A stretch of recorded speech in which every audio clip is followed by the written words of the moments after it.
नाज़रीन, इस वक्त दुनिया की जो नजरें हैं वो यूनाइटेड नेशन में जनरल असेंबली का जो सेशन जारी है, जिसमें तमाम दुनिया के रहनुमा शिरकत कर रहे हैं, उस पर लगी हैं। और ये जो इजलास हो रहा है, ये जो सेशन हो रहा है, इसका जो टॉप एजेंडा है वो फलस्तीन है। हर लीडर जो वहां पर आ रहा है, उसका जो टॉप एजेंडा है वो फलस्तीन है।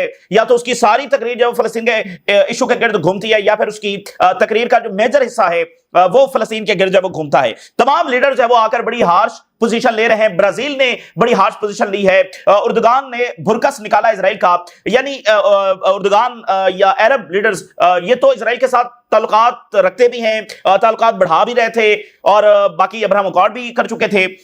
तो इन मुल्कों का अपनी पोजीशन को बदलना और इस सतह की हार्श पोजीशन लेना कि इजराइल ना सिर्फ रीजन के लिए खतरा है, बल्कि इजराइल जब वो आलमी सतह के ऊपर जब वो खतरा बन चुका है, तो ये काफी गैर मामूली बात है। यानी ईरान अगर ये बात करें तो वो बात डिफरेंट है, लेकिन ये तो इजराइल के साथ मुलाकातें भी कर चुके हैं, इनके रिलेशंस भी हैं, और मजीद ये रिलेशंस बढ़ाने की भी उस डायरेक्शन के अंदर थे। तो अब इनका जो है वो रिवर्सल यहां पर हो रहा है, और अरब इस्लामिक लीडर्स की एक दूसरे के साथ भी मुलाकातें हो रही हैं, और उनकी मुलाकात जो है वो ट्रंप के साथ भी हुई है। और इसी दरमियान ईरान की जो यूरोप की 3 बड़ी पावर्स हैं उनके साथ मुलाकात हुई है। मैक्रोन ने कहा है कि ट्रंप को एक ही सूरत में नोबेल पीस प्राइज मिल सकता है, और वो सूरत यह है कि अगर ट्रंप गजा में सीजफायर करवाएगा तो यही वो सूरत है जिसमें ट्रंप को जो वो नोबेल पीस प्राइज मिल सकता है। इसके अलावा कोई ऐसी सूरत नहीं है। और अमेरिका जो है वो आइसोलेटेड देखा जा रहा है, यानी सारी दुनिया की पोजीशन एक तरफ है, इजराइल और अमेरिका की दूसरी तरफ है। और इसकी मिसाल सिर्फ आप यूं ले सकते हैं कि वहां पर जितने भी लीडर्स आ रहे हैं या जिन्होंने स्पीच कर दी है,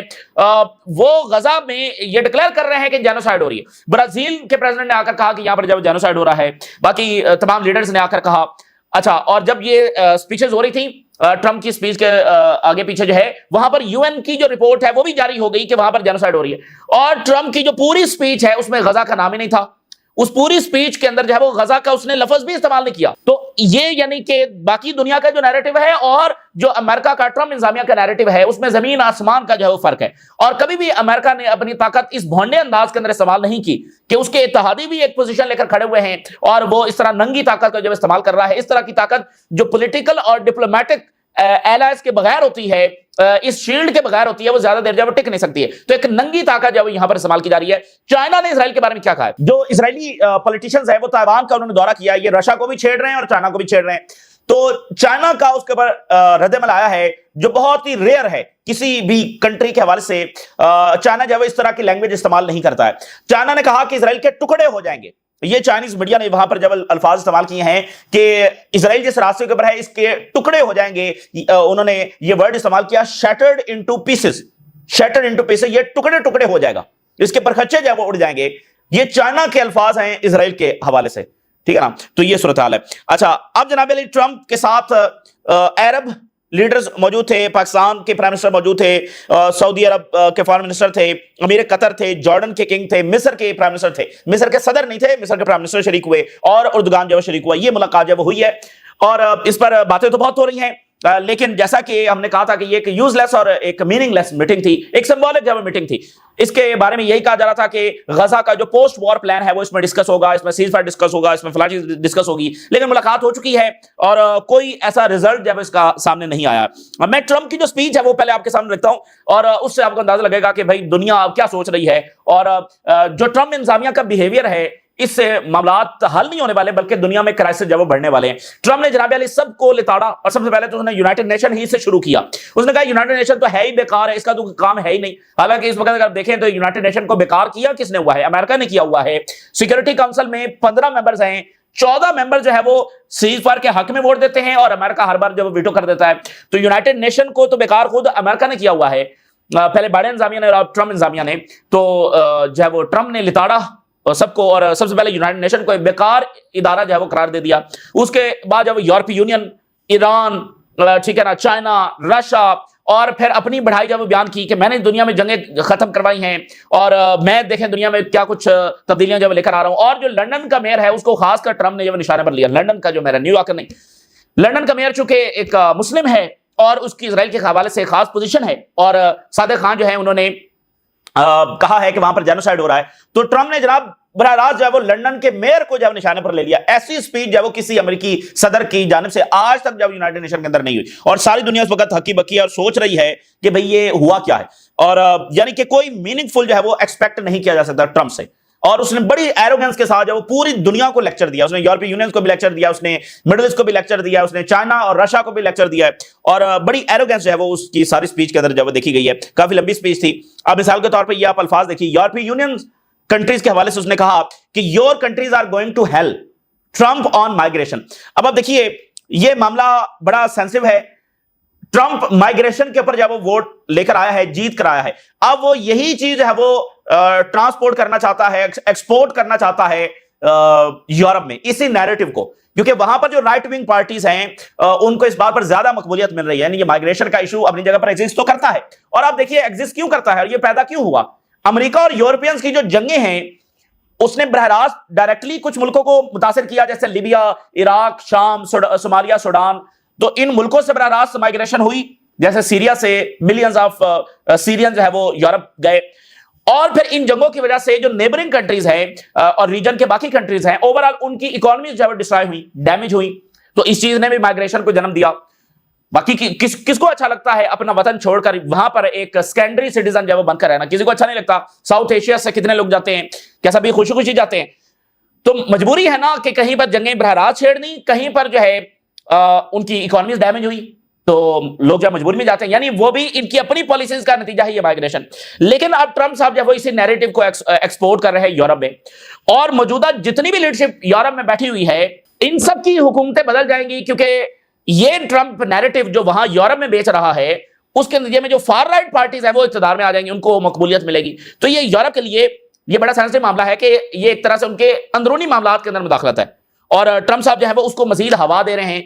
और अभी ट्रंप साहब जो है वो बर्तानिया में भी यही बात करके आए हैं। Speaking to the European countries naming Germany, Greece and Switzerland, Trump accused several countries कि उनके ओपन बॉर्डर जो एक्सपेरिमेंट्स हैं उसकी वजह से ये सारा कुछ हो रहा है। And your countries are going to hell, इस सब की वजह से तुम्हारे मुल्क जो है वो क्या हो रहे हैं, गोइंग टू हेल। ये अल्फाज उसने अपने इत्तेहादी मुल्कों के हवाले से इस्तेमाल किए। हमने बड़ा बोल्ड एक्शन जो है वो लिया है और तेजी के साथ लिया है, और बॉर्डर्स बंद कर दिए हैं, तो तुम्हें भी यही करना चाहिए, वगरना क्या होगा, तुम्हारे कंट्रीज गोइंग टू हेल हैं। और फिर उसने जो है वो वेनेजुएला की बात की, कैरेबियन की बात की कि वहां पर हम जो है वो ड्रग ट्रैफिकर्स हैं वो उनको निशाना बना रहे हैं। तो कैरेबियन को, वेनेजुएला को जब बतदरीज धमकी लगाई। कोलंबिया के प्रेसिडेंट का क्या, कोलंबिया के प्रेसिडेंट जिन्होंने स्ट्रॉन्ग पोजीशन फलस्तीन के लिए ली है, यानी कोलंबिया के प्रेसिडेंट ने कहा कि उन्होंने कहा जो ड्रग माफिया है ना वो वेनेजुएला में नहीं बैठा हुआ। कोलंबिया के प्रेसिडेंट ने कहा, उन्होंने कहा ये मियामी में बैठा हुआ है। मियामी जो है वो अमेरिका की बहुत फेमस स्टेट है। तो उन्होंने कहा ये ट्रंप के वन ऑफ द हाउस जो मियामी में है वहीं ये ड्रग ट्रैफिकर्स जब रहते हैं। आगे उनके मैं स्टेटमेंट आपके सामने रखूंगा। उन्होंने कहा वो न्यूयॉर्क में बैठे हुए हैं ड्रग माफिया, वो मियामी के अंदर जब बैठा हुआ है। सो यानी ट्रंप साहब ने यूरोपियंस को अलग तरीके से लिताड़ा और उनके सेंसिटिव इश्यूज को और हवा दी, और वेनेजुएला, कोलंबिया, ईरान, इनको मजीद धमकियां दी, और गजा की जंगबंदी की कोई बात नहीं है। तो इससे आप अंदाजा लगा सकते हैं कि दुनिया के आगे मामलात किस तरफ जा रहे हैं। और अब ये ट्रंप साहब की बात से सुने, कहता है कि एवरीवन सेज कि मुझे नोबेल पीस प्राइज मिलना चाहिए। हर कोई कह रहा है कि मुझे नोबेल पीस प्राइज मिलना चाहिए, but for me real prize मेरे लिए यह है, मुझे कोई शौक नहीं नोबेल पीस प्राइज का। मेरे लिए तो असली प्राइज यह है कि मैं मिलियंस ऑफ लोगों की जानें बचा सकूं, ये मेरा असली नाम। अब जरा अंदाजा कर लें, गजा का जिक्र ही नहीं है, गजा का लफ्ज इस्तेमाल ही नहीं हुआ, लेकिन कहता है मेरे लिए असली नाम यह है कि मैं मिलियंस की जानें बचाऊं। अच्छा जी, फिर वो एक बात है, मैंने फलानी जंग रुकवाई, मैंने 7 जंगें रुकवाई। ट्रंप क्लेम्स के London mayor want to impose sharia law. अब देखिए ना, वही इजरायली लॉबी वाली सोच, वही। अब वो मतलब सादिक खान है, वो लंदन के दूसरी या तीसरी मरतबा मेयर हैं और बड़े पॉपुलर हैं, ठीक। अब वो जनाब उस पर इल्जाम क्या लगा रहा है कि ये शरिया लॉ जो है वो लंदन में लगाना चाहता है। आप जरा अंदाजा करें, यानी वही जो है वो लेंस और वही एक सिस्टमैटिक कैंपेन। कहता है London has change and will soon adopt Islamic sharia law due to its terrible mayor. यानी आप यूनाइटेड नेशन में खड़े होकर एक मेयर को जब निशाने पर ले रहे हैं। सर मसला क्या है कि उनकी जो पोजीशन है फॉर पैलेस्टाइन, ठीक है ना, तो यहां पर भी ट्रंप साहब ने जो किया है। और इसके साथ ट्रंप ने कहा कि मैंने तो बहुत ज्यादा जंगें रुकवा दी हैं, मैंने तो क्या काम किया है, मैंने बहुत सारी जंगें, 7 से ज्यादा जंगें रुकवाई हैं, और यूनाइटेड नेशन जो है ये तो बेकार है, ये तो खाली जब वो लेटर्स प्रोड्यूस कर सकता है, ये खत लिख सकता है और ये सिर्फ बातें कर सकता है। It's too bad that I had to do these things. ये देखो ना कितना बुरा है कि ये काम यूनाइटेड नेशन के करने वाले थे जो मैं कर रहा हूं, क्या जंगे रुकवा रहा हूं, instead of the United nation doing them and sadly in all cases. ये सिर्फ ट्रंप की स्पीच की कुछ बातें, हम लंबी तकरीर थी लेकिन कुछ बातें आपके सामने रख रहे हैं, वो सिर्फ इस बात को समझने के लिए कि आगे दुनिया के मामलात की तरफ जा रहे हैं, एक ऐसा बंदा मौजूद है जो कोई मीनिंगफुल बात नहीं कर रहा, जिसकी अप्रोच आप जरा अंदाजा कर लें। During the speech at the United Nations, Trump launched verbal attacks on Iran, on European union, on UK, on Germany, Venezuela, Brazil, China, Russia, several Asian countries and others. He sharply criticized the UN for not awarding him the contract to renovate its headquarters. कहता है United nation ने मुझे जो है वो contract नहीं दिया renovate करने का। Trump mocks UN as ineffective, says it's only writes letters. यानी वो यूनाइटेड नेशन इस वक्त गजा में जंग रुकवाने में क्यों फेल है? अच्छा, यूनाइटेड नेशन कह रहा है वहां पर जेनोसाइड हो रही है, यूनाइटेड नेशन जो है वो कह रहा है वहां पर इमदाद जानी चाहिए, इजराइल के हवाले से वो इन्वेस्टिगेशन कर रहा है सारा, तो उसको रोका किसने हुआ है? और आलमी अदालत के ऊपर सैंक्शंस है वो कौन लगा रहा है? और अमेरिकन एम्बेसडर जो इजराइल में है, जरा उसकी बात सुनिए, कहता है कि hatred toward Israel is hatred toward all of us in western civilization. कहता है इजराइल से के खिलाफ जाना मतलब यह है कि पूरी वेस्टर्न सिविलाइजेशन के खिलाफ जाना, वो रिवायती नेतन्याहू का नैरेटिव। और फिर उसने बड़ी बात की डेंजरस, कहता है कि अगर हम वॉरशिप करें मखलूक की मोर देन खालिक से, तो we will find ourselves in a more hostile situation. यानी अब वो कह रहा है कि जो इजराइल काम कर रहा है ये क्रिएटर का यानी गॉड का काम है जो ये कर रहा है, तो हमें इसके खिलाफ जब नहीं जाना चाहिए। ये जनाब ये पूरी ट्रम्प इंतजामिया की आप जरा अप्रोच चेक कर लें। और इसलिए जॉर्डन के जो किंग हैं उन्होंने कहा है कि रिलीजियस वॉर का खतरा है, रिलीजियस वॉर हो सकती है, जॉर्डन के किंग ने कहा। अच्छा, अक़वाम मुत्तहिदा में जो सबसे पहली स्पीच होती है वो ब्राजील की होती है, यानी वैसे तो यूएन चीफ उसका आगाज करता है लेकिन जिस मुल्क की पहली स्पीच होती है हर सेशन में वो ब्राजील है। अच्छा, ब्राजील के सदर ने उनकी तकरीब में फलस्तीन शामिल था और ब्राजील के सदर ने वहां पर खड़े होकर कहा कि गजा के अंदर जब जेनोसाइड हो रही है। और ये ब्राजील जब 3-4 दिन कबल आलमी अदालत में भी जा चुका है अगेंस्ट इजराइल, और इन्होंने भी बड़ा सख्त मौक़िफ़ जब लिया हुआ है इजराइल के खिलाफ। और उर्दुगान की जो सारी स्पीच थी वो फलस्तीन के इशू के ऊपर थी। ये इस तरह की तकरीरें इन पिछली दहाइयों में कभी भी इजराइल के खिलाफ नहीं हुई हैं, इस तरह की अप्रोच कभी भी इजराइल के खिलाफ नहीं ली गई है। UN general assembly 2025 opens with Gaza genocide dominating leaders speeches. Her leader की स्पीच का मेजर या सारा हिस्सा जो है वो गजा के ऊपर है। Nothing justifies the ongoing genocide in Gaza, Brazil के प्रेसिडेंट कह रहे हैं। कोई इसके मुकाबले में कोई दलील, कोई जस्टिफिकेशन दी ही नहीं जा सकती जो कुछ गजा में हो रहा है। और टर्किश प्रेसिडेंट उर्दुगान ने कहा कि इजरायली गवर्नमेंट जो है वो ऑब्सेस्ड है प्रॉमिस लैंड से, थ्रेटन्स रीजनल सिक्योरिटी। इनको हर लैंड जो है जो ऑक्यूपेशन ये करते हैं उसको ये प्रॉमिस लैंड जो करार दे देते हैं। इनके ये इकदामात रीजन के लिए जो खतरा है, ठीक है ना। बड़ी सख्त बातें जो उर्दुगान ने की हैं। Israel strike on Qatar shows Israel completely out of control. Erdogan ये एक ऐसी बदमाश एंटिटी है जिसको पट्टा डालने का वक्त आ गया है। और जर्मनी के फॉरेन मिनिस्टर ये कह रहे हैं कि we will ultimately recognize the Palestinian state. अब जर्मनी कह रहा था कि हम नहीं करेंगे, अब वो सब रिकॉग्नाइज कर रहे हैं। और इटली में जो प्रोटेस्ट हो रहे हैं अब जर्मनी कह रहा है कि हम भी बाद में कर ही लेंगे। और जो इंडोनेशिया के प्रेसिडेंट हैं उन्होंने इंडोनेशिया और जो पैलेस्टीनियन स्ट्रगल है उसके दरमियान पैरेलल ड्रॉ किया कि इंडोनेशिया के जो लोग हैं उन्होंने भी कॉलोनी के अंदर, एक कॉलोनियल दौर के अंदर कितनी मुसीबतें, तकालीफ और मजालिम जो है वो बर्दाश्त किए। अच्छा, अब सबसे इंपॉर्टेंट बात यह है कि वहां पर ये डिस्कस हो रहा है कि इंटरनेशनल फोर्सेस वहां पर भेजी जाएं। और ये अरब इस्लामिक मुल्क डिस्कस कर रहे हैं कि जब वो इसमें अरब इस्लामिक मुल्कों की फौजें भेजी जाए, यानी कुछ ना कुछ अब किया जाए, फौजें भेजी जाएं, ये डिस्कशन हो रही है। और ये डिस्कशन हो रही है कि इसी सेशन में 5-7 दिनों के अंदर अंदर सीज फायर का कोई की तरफ जब वो बढ़ा जाए। अब वो होगा नहीं होगा वो अलग बात है, लेकिन फौजें डिस्कस हो रही हैं। इंडोनेशिया के सदर ने कहा कि हम 20,000 फौज गजा में भेजने के लिए तैयार हैं। उन्होंने बाकायदा नंबर्स दे दिए हैं कि हम 20,000 फौज गजा में भेजने के लिए तैयार हैं उसकी सिक्योरिटी के लिए। His speech was focused on links between Indonesia's history, particularly the suffering it faced under colonialism. फलस्तीनी भी एक कॉलोनियल दौर के अंदर हैं और इससे पहले इंडोनेशिया, तो ये उन्होंने बात की। लेकिन इंपॉर्टेंट बात यह है कि फौजें भेजने के ऊपर डिस्कशन जारी है वहां पर। Jordan king warns of religious war. उन्होंने कहा कि ये बार बार जो मस्जिद अक्सा में दाखिल हो रहे हैं और अब ये हेब्रोन के अंदर भी गए हैं, तो ये जो है ना यहां पर एक रिलीजियस वॉर हो सकती है। जॉर्डन के किंग ने जब बात की। और मैक्रोन कह रहे हैं कि Trump will only deserve the Nobel peace prize if he stops the Gaza war. सिर्फ एक ही असल जो जंग है वो तो रुकवाई नहीं है, जो जंग भी नहीं है जारियत है, और उसका नाम भी लेने के लिए ट्रंप तैयार नहीं है। इस मॉडर्न हिस्ट्री में सबसे ज्यादा बच्चे जिस जंग में बेदर्दी के साथ मारे गए हैं वो गजा है, जिसका नाम ही ट्रंप लेने के लिए तैयार नहीं है। और वो अपने आप को दुनिया में सबसे बड़ा पीस लाने वाला जब प्रेजेंट कर रहा है और यूनाइटेड नेशन को भी बेकार करार दे रहा है, जो बेकार हो चुका है अमेरिका के बार बार वीटो से।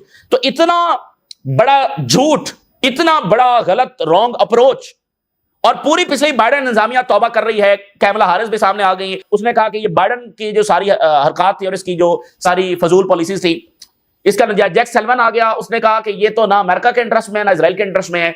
और जो वो व्हाइट हाउस का जो स्पोक्स पर्सन था, उसने भी आकर अपनी गलती तस्लीम की और जो सच है वो सामने रखा। वो पूरी बाइडेन इंतजामिया तौबा कर रही है और अब सही बात कर रही है, और ये ट्रम्प इंतजामिया जो है ये उनसे भी ज्यादा बड़ा झूठ का पलंदा जो साबित हो रही है। तो इनकी अप्रोच है वो बहुत ही डेंजरस है। मैक्सिको ने कह दिया कि इजराइल जेनोसाइड कर रहा है, Israel is committing genocide in Gaza. तो दुनिया जो है वो आहिस्ता आहिस्ता अपनी पोजीशन ले रही है, बिल्कुल अमेरिका एक साइड के ऊपर खड़ा हुआ है। अच्छा, ईरान के सदर जो है वो जा रहे हैं वहां पर, शरीक हो रहे हैं। तो उन्होंने कहा कि dialogue impossible with anyone bullying ahead of UN general assembly. जो कोई जो है वो बदमाशी कर रहा है तो बदमाश के साथ मुज़ाकरात करना ये इम्पॉसिबल है। और कतर के अमीर ने भी बड़ी सख्त तकरीर जब वहां पर की है। कतर अमीर कंडेम्स इजराइल एज अ रोग state following a treacherous attack. एक बदमाश रियासत है इजराइल, ये कतर ने भी काफी सख्त तकरीर जब वहां पर की है।